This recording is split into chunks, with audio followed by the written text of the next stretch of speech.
Jelang akhir tahun 2022 ada kasus yang menghebohkan, yaitu seorang ibu berzina dengan menantunya, yaitu suami dari anak kandungnya. Tuhan, mau diapakan dunia ini, mentalnya ini mau dikemanain orang berdua ini ya. Cinta nafsu itu harus dibedakan, ya gak sih? Tapi harus pakai logika. Kamu itu bener-bener gitu loh, tidak pakai otak, tidak pakai perasaan, dan tidak pakai akal sehat.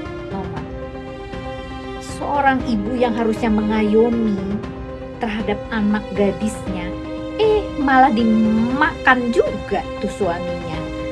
Aduh, ini pelajaran ya buat kalian semua, hati-hati. Walau bagaimanapun juga tetap namanya manusia itu punya kronologi penggerbekannya. Jadi waktu itu aku kan kerja, aku punya usaha kan Pak, mie ayam. Jadi Bapak lagi beli bahan-bahan mie ayam ke Jakarta. Jadi jam 1 itu Bapak pergi ke Jakarta.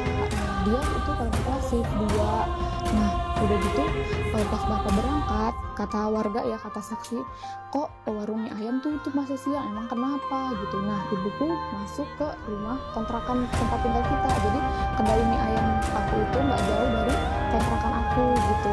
Ke situ. Ke situ karena kontrakan itu kan punya ibunya si mantan suamiku gitu, dekat situ. Dia ke rumah ke kontrakan aku. Terus ada di situ rame Kak, di depan tuh ada yang di kontrak, ada yang lagi ngobrol, sedangkan rame itu jam 1 siang Kak. Terus udah gitu dia tuh kok masuk ke rumah si Risma, ke kontrak si Risma, sedangkan akunya nggak ada. Dilihat itu mungkin kok ini banyak keluar. Tapi orang-orang itu tahu itu ibumu nggak? Tahu Kak, tahu. Kok dia bisa curiga ya? Karena sebelum-sebelumnya itu, sebelum terjadi penggerebekan 1 bulan yang lalu itu, abis maghrib atau apa pokoknya masih sore, biasa kan warung mie ayam tutup jam 8-an, itu masih sore kok udah tutup. Nah terus ibuku ke kontrakan aku juga Sering? kayaknya Kak, aku nggak tahu karena kan aku mah kerja ya, pulang jam 8 malam gitu. Lanjut. Nah terus tetanggaku tuh aneh, kok udah tutup jam segini, kayak agak curiga gitu kan. Tapi emang warga tuh udah sering curiga, kayak kok ini mah kayak bukan hubungan menantu sama mertua pada umumnya gitu, beda lah pokoknya. Tapi mereka tuh ya bingung juga gitu tuh, gimana mau ngasih tahu ke aku, mau maksudnya ngegepin atau gimana, bingung, nggak ada bukti kan. Akhirnya waktu malam-malam itu, berarti kan 1 bulan sebelum penggerebekan, mungkin sekitar bulan Oktober atau September ya Kak, berarti malam itu si ibuku masuk kontrakan, aku belum pulang kerja. Tetangga aku yang sebelahan banget sama warung mie ayam itu minjem tangga ke tetangga lain, minjem tangga katanya kata-kata dari ventilasi belakang kontrakan kita. Pas dilihat mereka lagi nggak pakai baju apapun, nggak pakai pakaian sah lain, pakaian pun gitu Kak. Nah tadi posisi si mantan suamiku ada di sebelah, lagi di kulkas lagi minum kan. Nah kalau si ibuku itu ada di mau ke kamar mandi gitu, nggak tahu mau bisa atau mau apa gitu ya.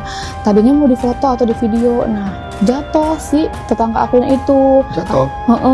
Handphonenya jatuh. Pokoknya intinya tidak ada bukti. Nah ketahuan dong? Enggak kedenger mau jatuhnya kayaknya gitu. Nah terus udah gitu ceritakan ke yang lain-lain gitu. Nah sebenarnya ibu-ibu tuh sering suka gosip-gosip kayak ini mah apa sih namanya, kayak ada yang aneh. Nah tapi sering tuh diomelin sama si suaminya yang pertama kali ngeliat, kamu tuh jangan suka ngegosip kayak gitu, nanti mah takut orangnya marah karena nggak ada bukti.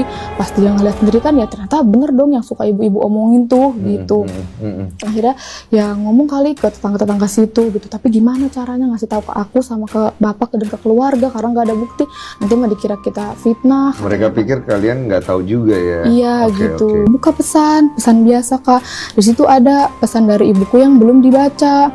Di situ ada ibuku ngechat panjang banget gitu. Dia bilang intinya dia memang berhubungan kayak gitu, nggak tahu diri loh katanya, udah saya turutin berhubungan kayak gitu. Tapi kamu bulan puasa ngajak saya berbuat gitu siang-siang. bab itu panjang banget kan Kak, marah ibuku itu. Oh, ibu marah di posisi SMS itu ya, SMS ya? Iya, marah gitu, dasar nggak tahu diri katanya. Pokoknya ngomong kasar lah, udah diturutin berhubungan kayak gitu. Udah tahu bulan puasa minta berbuat gitu siang-siang. Terus bawahnya mah tipe segala macem. Wah, aku langsung kaget. Ya Allah, astagfirullahaladzim. Aku bilang aku ngegetar banget Kak, nggak nyangka gitu tuh, ya Allah. Ini Lagi rame banget berita tentang perselingkuhan suami sama ibu kandung sendiri. Sebagai Mbak Risma pastilah rasanya sakit hati banget ya kan, dikhianati oleh dua orang yang paling dia sayangi. Sabar ya Mbak Risma. Dan khususnya buat kalian para netizen, aku ingetin ya, kalian itu jangan negatif thinking. Kasihan kan Mbak Rismanya. Kita itu harus lihat dari sisi positifnya. Mungkin aja ini suami si Mbak Rismanya lagi mencari pengalaman baru dari senior yang sudah berpengalaman, ya nggak sih? Dan buat si ibunya juga, kita itu jangan ngejudge guys. Barangkali aja dia ini sedang sedang mencari tahu ataupun pengen ngerasain rasanya bagaimana rasa timun muda gitu loh guys, yang masih seger-seger gimana gitu. Dan mungkin aja dia itu udah bosen sama timun yang lama ya. Selingkuh, dan selingkuh. Saya kira hanya di film Korea, ternyata ada di kisah nyata. Dan sekarang malah terjadi di Indonesia. Di mana-mana film terinspirasi dari kisah nyata, ini malah kisah nyata terinspirasi dari film. Aduh. Ada seorang suami istri yang emang baik-baik saja, namun di suatu hari yang benar-benar suram, si suami ketahuan selingkuh sampai-sampai mau tahu dengan siapa? Dengan ibu istrinya sendiri. Buset, ibu kandung dikasih produk malah minta pabriknya. Namun kabarnya sang istri telah bercerai dengan suami dan ibunya telah bercerai dengan ayahnya. Ada apa dengan dunia ini? Bisa-bisanya selingkuh dengan mertua sendiri. Apakah anaknya terlalu tua atau ibunya lebih muda? Heran, kan kalau gitu konsepnya aneh. Di mana-mana ibu tetap lebih tua dari anak. Mbahlah pusing. Pemikiran orang selingkuh mah emang aneh. Dikasih emas milihnya kerikil. Ini mah bukan definisi cinta itu buta, tapi selingkuh itu buta. Sok siapa yang masih doyan selingkuh? Buta berarti. Terbaru hari ini, psikolog Lita Gading sebut ibu selingkuh dengan menantu, menikung anak sendiri. Kisah Norma Risma yang diselingkuhi oleh suaminya dengan ibunya sendiri membuat netizen banyak yang kesal. Norma Risma curhat di media sosial bahwa ia telah diselingkuhi oleh suaminya dengan ibu kandung yang telah melahirkannya. Hal ini pun menjadi pukulan berat bagi Norma Risma. Psikolog Lita Gading pun angkat bicara terkait perselingkuhan yang dilakukan suami Norma Risma dengan ibu sendiri. Ia tak habis pikir perselingkuhan yang terjadi antara menantu dan mertua. Diketahui, Lita Gading dikenal sebagai psikolog yang kerap memberikan tanggapan terkait berbagai persoalan yang viral di media sosial. Bahkan dalam tanggapan kali ini, ia menyayangkan ada hubungan gelap yang dilakukan mertua dan menantu, hingga berimbas kepada anak kandungnya. Tanggapan Lita Gading tentang kisah Norma Risma yang diselingkuhi suaminya dan ibu kandungnya sendiri disampaikan lewat unggahan di akun Instagram pribadinya, Lita Gading PSI, Rabu 28 Desember 2022.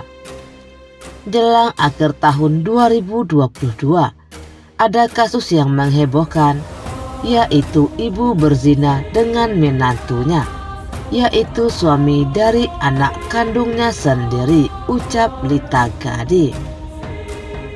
Lita Gading sangat mengecam perbuatan maksiat tersebut yang dilakukan menantu dan mertua itu, lantaran begitu tega dengan anak kandungnya. Selain itu, ia mengatakan bahwa hubungan asmara cinta dan nafsu harus dibedakan, serta menggunakan logika. Tuhan, mau diapakan dunia ini? Mau dikemanakan mentalnya ini? Mau dikemanain orang berdua ini? Ungkap Lita Gading. Cinta, nafsu itu harus dibedakan, tapi harus pakai logika. Kamu itu benar-benar tidak pakai otak dan perasaan, dan tidak pakai akal sehat, ujarnya kesal. Lita Gading meluapkan emosinya kepada Ibu Norma Risma. Baginya, seorang ibu seharusnya bisa mengayomi untuk anaknya, bukan malah menikungnya. Seorang ibu yang seharusnya mengayomi terhadap anak gadisnya, malah dimakan juga tuh suami anaknya, ungkapnya.